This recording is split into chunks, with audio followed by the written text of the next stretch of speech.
Hyper മാർക്കറ്റിൽ പോയാലേ ഇതെന്താണെന്ന് അറിയാത്തതുകൊണ്ടും പേരറിയാത്തതുകൊണ്ടൊക്കെ നമ്മൾ വാങ്ങിയിട്ട് കുക്ക് ചെയ്യാത്ത ഒരുപാട് ഐറ്റംസ് കാണും മീറ്റിൽ. കോഴീൻ്റെ പല പാർട്സും അതുപോലെ തന്നെ ലിവറൊക്കെ വരുന്നുണ്ട്. അതിൻ്റെ കൂട്ടത്തിൽ വരുന്നൊരു സംഭവമാണ് ഇതൊരു ചിക്കൻ്റെ ഹാർട്ടാണെന്ന് എനിക്കറിയില്ലായിരുന്നു.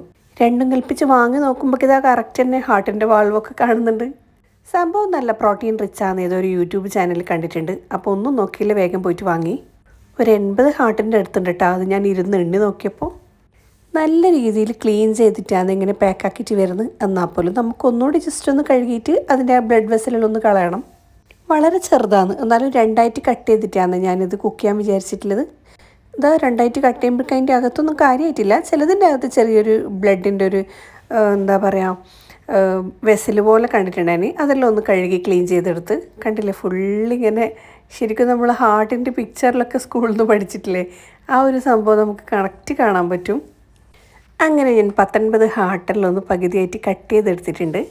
ഇതുകൊണ്ടുണ്ടാക്കുന്ന സ്പെഷ്യൽ ഡിഷൊന്നും എനിക്കറിയില്ല കേട്ടോ. ഞാൻ ലിവർ വെക്കും പോലെ ഒന്ന് കുരുമുളക് ഇട്ട് റോസ്റ്റാക്കാനെന്ന് വിചാരിച്ചിട്ടുള്ളത്.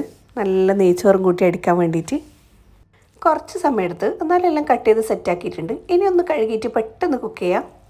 നെയ്ച്ചോറ് ഉണ്ടാക്കാൻ വേണ്ടിയിട്ട് നേരത്തെ അരി പുതിർത്തി വെച്ചിട്ടുണ്ടായിരുന്നേ. അപ്പോൾ പെട്ടെന്ന് നമുക്കത് റെഡിയാക്കി എടുക്കാം. ഇനി കറി ഉണ്ടാക്കിയിട്ട് നെയ്ച്ചോറ് ഉണ്ടാക്കാൻ വേണ്ടിയിട്ട് വെയിറ്റ് ചെയ്യാനൊന്നും പറ്റില്ല, നല്ല വിശപ്പുണ്ട്. അപ്പോൾ ഒരു സൈഡിൽ നെയ്ച്ചോറ് റെഡി ആയിട്ടുണ്ട്, പിന്നെ നമ്മളെ കറിയും റെഡി ആവുന്നുണ്ട്. മല്ലിപ്പൊടിയും കുരുമുളക് പൊടിയും കൂടുതൽ ചേർത്തിട്ടാണ് ഞാൻ റോസ്റ്റാക്കിയിട്ട് എടുത്തിട്ടുള്ളത്. റോസ്റ്റ് എന്നല്ല, കുറച്ച് ഗ്രേവി ആയിട്ടുണ്ട്. നെയ്ച്ചോറിൻ്റെ കൂടെ സൂപ്പർ ടേസ്റ്റിയാണേ.